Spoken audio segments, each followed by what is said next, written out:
আসন্ন জাতীয় সংসদ নির্বাচনে হবিগঞ্জ ৪ আসনে ইসলামী ফ্রন্টের প্রার্থী হিসাবে প্রতিদ্বন্দ্বিতা করছেন আলোচিত ইসলামী বক্তা মোহাম্মদ গিয়াসউদ্দিন তাহেরী। সম্প্রতি নির্বাচন কমিশনে জমা দেওয়া হলফনামার কিছু তথ্য নিয়ে শুরু হয় আলোচনা সমালোচনা। বিশেষ করে আয়ের একটি খাতে ব্যাংকের সুদ উল্লেখ থাকায় বিষয়টি ব্যাপক বিতর্কের জন্ম দেয়।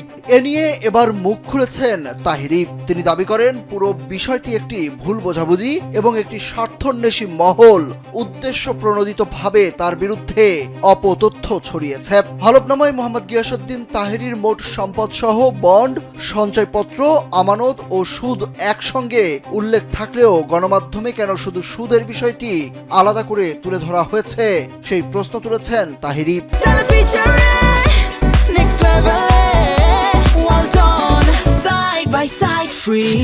তিনি ব্যাখ্যা দিয়ে বলেন, নির্বাচন কমিশনের নির্ধারিত কলামে ব্যাংকে রাখা টাকার পরিমাণ এবং সেখান থেকে প্রাপ্ত মুনাফা দুটি উল্লেখ করার নিয়ম রয়েছে।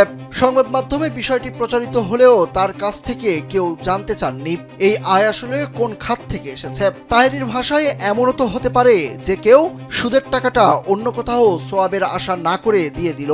এটা কোন কারণে কোন প্রেক্ষাপটে জমা হয়েছে সেটাও আমাকে জিজ্ঞেস করলো না। কিছু কিছু মানুষ আমাকে টার্গেট করে মনে হচ্ছে এমন একটা অবস্থা সৃষ্টি করেছিল বলেও জানান তাহেরী।